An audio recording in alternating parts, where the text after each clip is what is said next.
In this video, we are going to work with resultant of non-concurrent forces. So, a small introduction.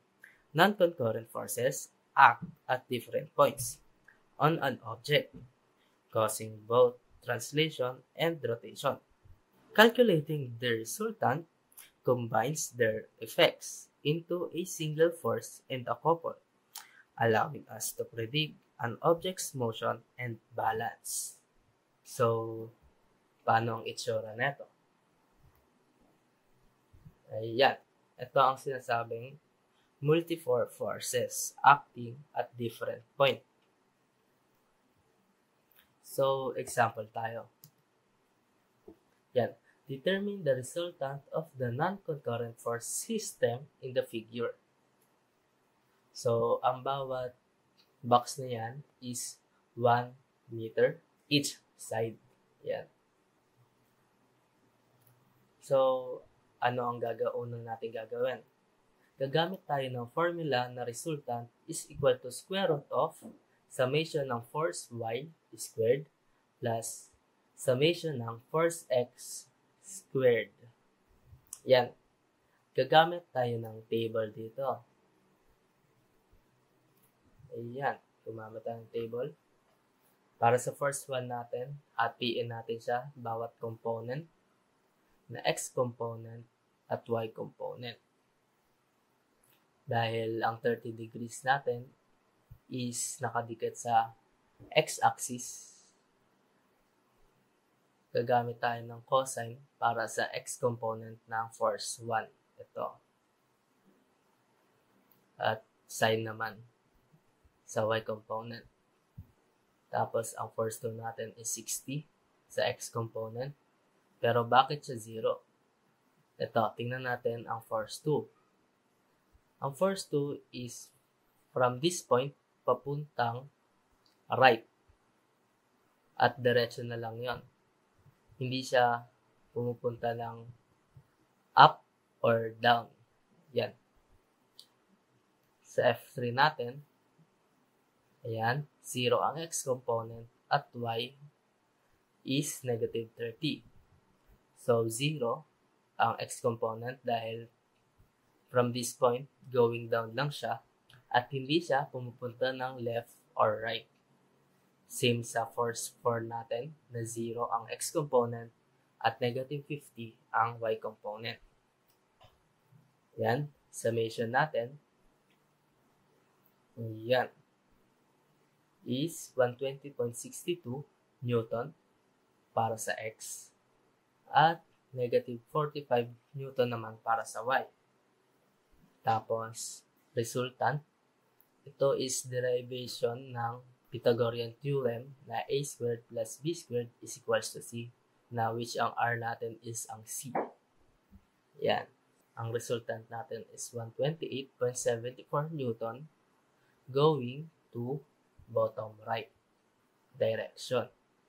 Bakit? Kasi ang x natin is positive, so papunta siyang right.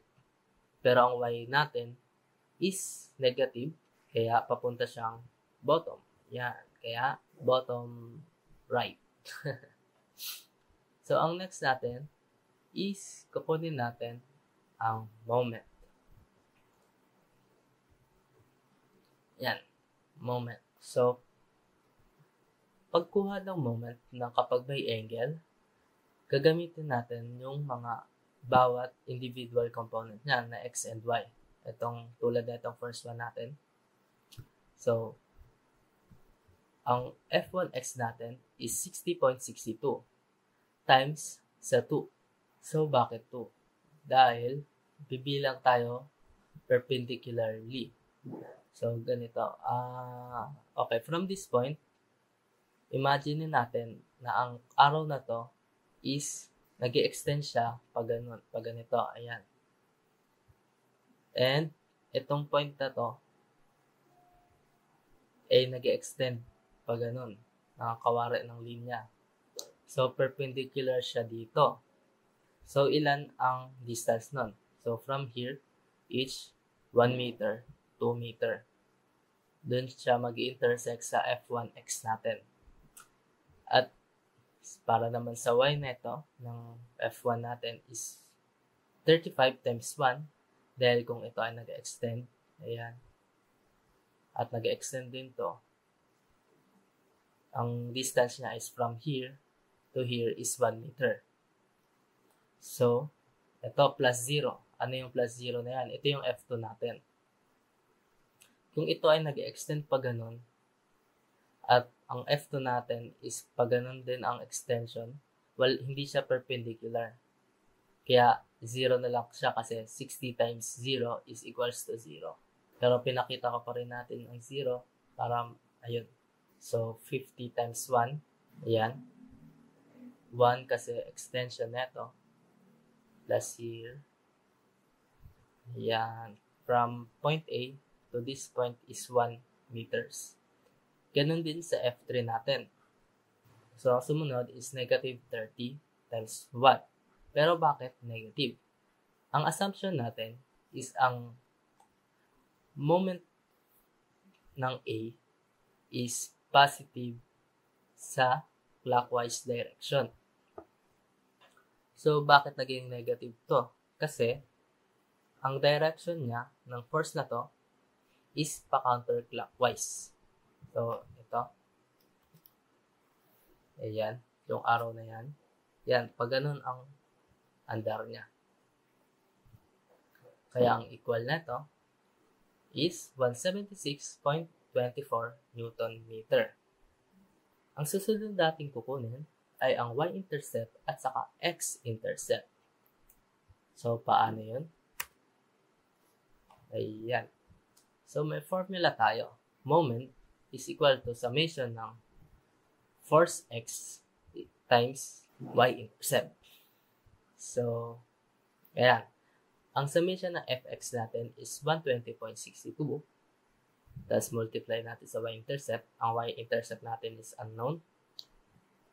Pero ang moment natin is itong 176.24. So, paano ito nakuha? 176.24 divided by 120.62. Doon mo makukuha ang 1.46. Ganun din sa x-intercept. Papalitan lang natin ang y-intercept ng x-intercept at yung summation na fy. 45 naman ang summation ng fy natin. Kaya 176.24 meter divided by 45 is equal to 3.92 meters. So, paano natin yan ipa-plot dito? So, ganito. Ayun. Ito ang x-intercept natin dito na point. Dahil tumatama siya sa x-axis natin. Ito ang parang 0 natin. At ito ang y-intercept natin dahil dito siya tumatama sa y-axis natin. Ang susunod natin kukunin is ang angle. Yan. Ang degree ng resultant is equal to arctan times summation ng fy over by summation ng fx. Ayan. So, it is equal to 20.46. So, ito yun. Ayan. So, yun na yung mga sagot natin ng resultant na 128.74 Newton. Tapos na ang angle is 20.46 degree na by y-intercept na 1.46 meters at x-intercept na 3.92 meters. Yun. Thank you for listening.